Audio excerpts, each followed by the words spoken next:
Hey guys, and welcome to Mac's House, and today's video is all about the mistakes that I have made in my natural hair journey.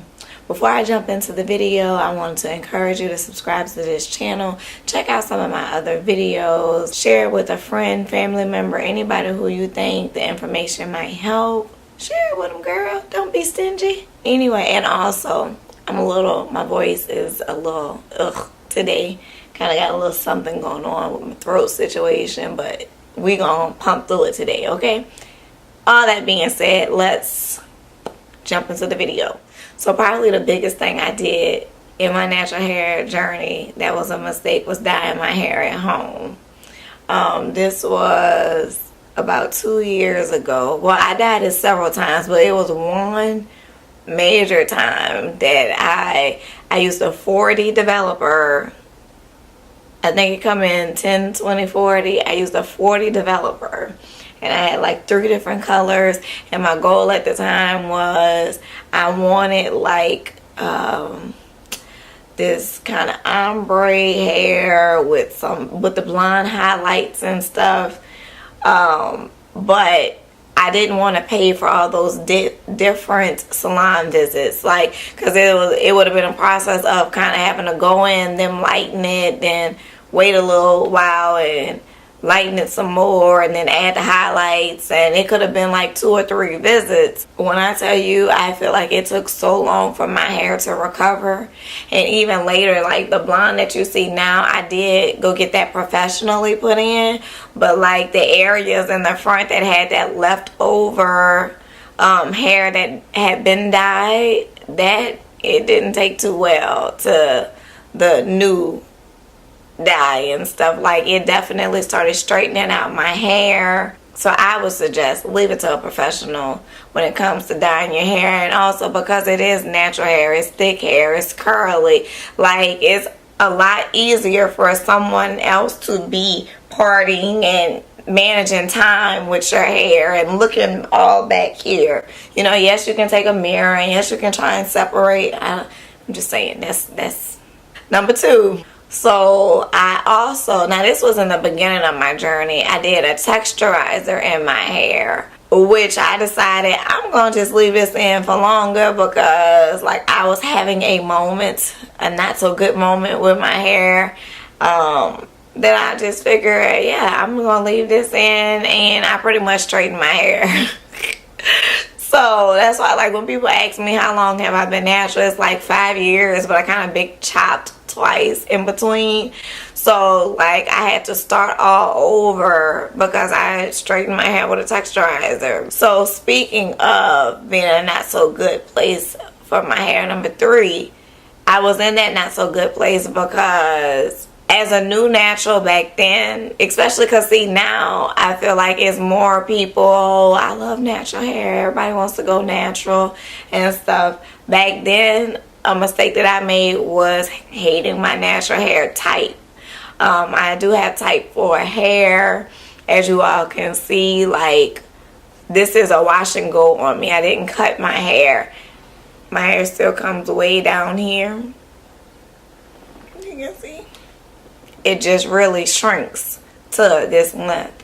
And these little tight curls, I mean, they'll call it kinky, nappy, you know, kind of these terms that really don't have a good meaning to them culturally and generally throughout society and stuff. So like it was going from long straight hair that was relaxed before to something that was considered ugly, nappy, you know, or like that's for them people over there type of thing.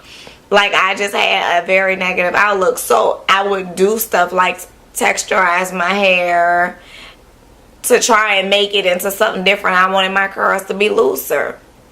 And anyway, so that was just a major mistake. And one other thing I say about the whole hating my hair, I do believe in the law of attraction. So I feel like what you put out in the world is what you're going to get back. So if that's the energy that you put now, I hate this, I dislike it, that's what it's going to be. That's all you're going to see. Instead of having like love for who you are, the way God made well, you know, myself, that's what I had to tell myself was love me, love the way God made me. Like, I'm beautiful within myself. And it's so crazy because once I started accepting who I was, like when I tell you so many compliments all the time, you know, but with or without it, it's still like I feel like I had to be comfortable with me. So a mistake I made was hating my hair type and not being comfortable with who I am.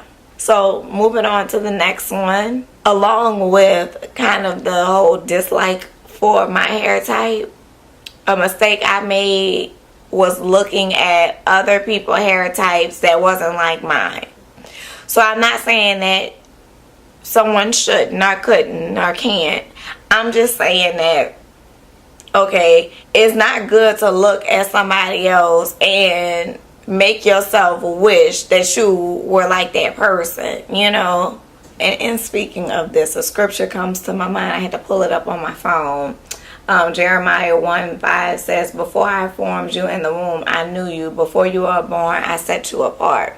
The reason why I think of that is because I feel like we are all meant to be who we are.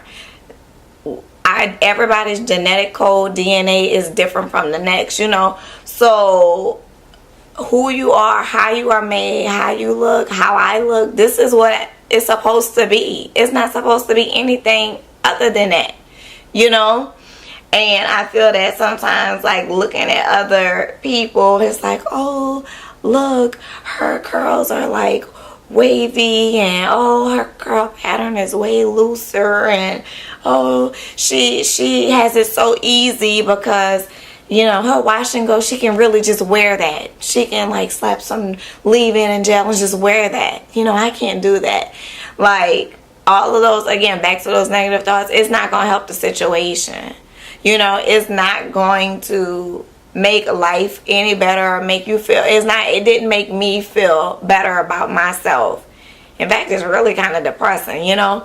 So that went back to accepting my hair type, and then also like having realistic expectations of what it was gonna be. This is me, and loving myself and who I am. It's okay to look at other people for like hairstyles and see how they did it, but like sometimes I specifically want to watch videos that's for type 4 natural hair because they understand like the struggle. They know what it's like. Or I don't want to say struggle like it's a bad thing, but different. I have different needs than the next person. This is a mistake that I feel like kind of a lot of natural hair people kind of do, which I ain't gonna lie, every now and then I still do it, which is I over process my hair with conditioner.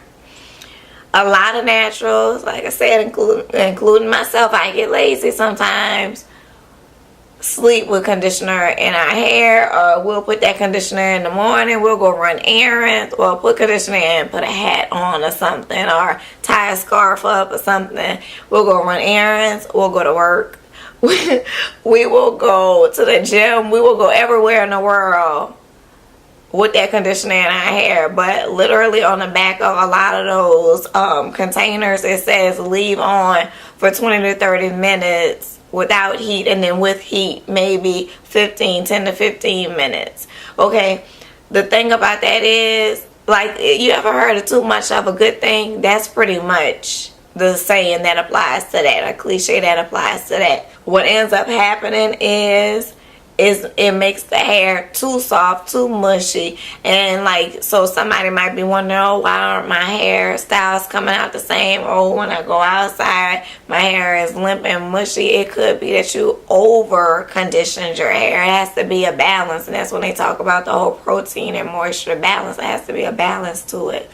So I try my hardest to stick more towards the time frame that's on the container. And I do see a change. I do feel like my hairstyles actually last better, and I feel like my curls are more defined. And then keep in mind, these people work at companies, you guys. They work at companies and research this stuff. Well, I hope the Lord that they are researching and running tests on this stuff. You know, I'm pretty positive and sure that they are. But anyway, they research this to tell you those certain directions. And like any other thing, if you take pills at a store, or if you like cooking food, all these things come with directions and instructions for a reason. Because when they tested it, when they mixed those ingredients together, this was the set points at this number. Another mistake that I made was not wanting to get my ends trimmed.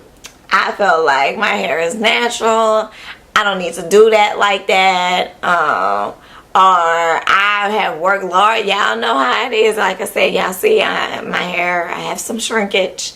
And it's already hard enough to get your hair to like really grow out. So I felt like, no, I'm not cutting off my little length that I do have. I want to see the actual results and stuff. Like, I want to see my growth. So I would not want to get it. Now, granted, I don't think that, no, somebody shouldn't be cutting their hair every month or something. But, like, I was pushing it. I, like, kind of had got to twice a year, you know. But now, I would say maybe 3 to 4 times a year. And I do it myself mostly. If I blow dry my hair, I'll just go ahead and trim it that way. Or I'll even do it like if my hair is curly. If I pull a curl and I see split ends or something, I just go ahead and snip around it. Or like they call it dusting. I'll just do that.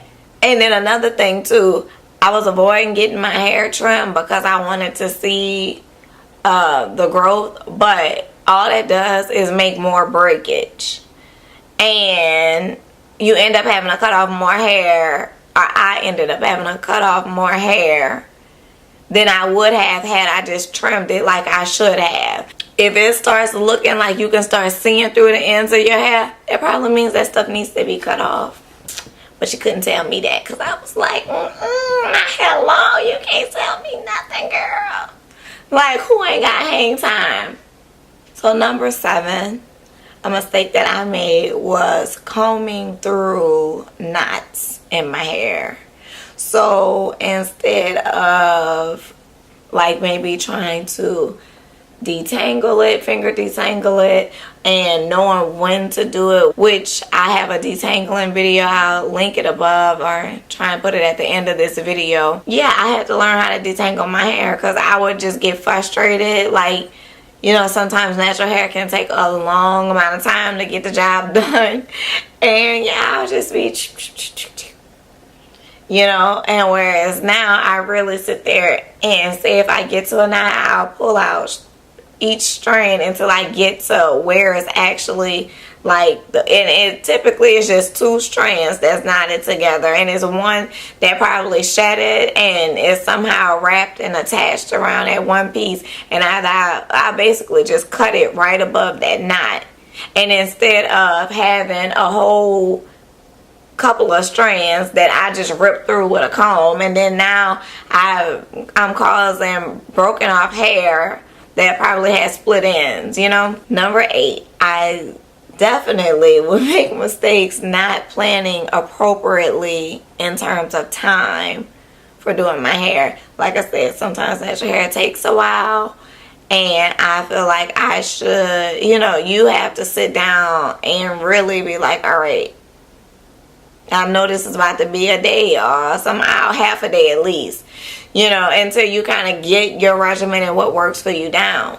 Sometimes I will start with the whole washing it and just get tired, and that's how I end up sleeping with the conditioner and stuff. Instead of starting early in the day when I could have, or if I was watching Netflix or something or watching YouTube videos, while I was watching that, I could have been twisting my hair or something, you know. So, and then, oh my gosh, so say if it was an event coming up and I did not plan my time accordingly, and Lord, the hair does not dry. Oof. Fix it, Lord. Talk about frustrated, mad, aggravated, like every feeling in the world, because it's just like, especially if you spend so much time trying to get it right. I know for a fact somebody out there in the world knows what I'm talking about and knows that feeling and frustration. So anyway, I didn't plan accordingly sometimes and had some hair mishaps along the way. The 9th mistake that I made was using styling tools that wasn't good for my hair type. So you see stuff like the Denman brush, whatever it's called.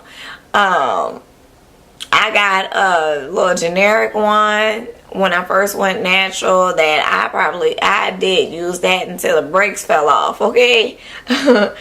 And then later on in life, I bought a real one. Well, I felt like that real one, it didn't work for my hair. And then I saw people, they talk about, oh, you gotta use it this way and use it that way and do this and do that. It didn't work for me. What worked better for me was the detangler. That's just what worked for me. And for everybody, it's gonna be different. That's why I keep saying that getting to know you, like, yeah, just get to know you, your own hair type, what your hair needs and stuff, because what may work for one person may not work for you. And that was something I found out. And lastly, number 10, the mistake that I made was letting other people do my hair. Meaning, people, it could be somebody in the salon. I remember, it was one of my birthdays and I went to Regis. And I let this girl in my hair, baby, I feel like that girl was on the struggle bus. Like, she was so confused as to where to get started, what to do, how to deal with this. And when I say, like, by the time I went out, for a fact, my friend turned to me and she was like, oh, you straighten your hair? And I'm like, no, I want to go get it done. She was like, oh.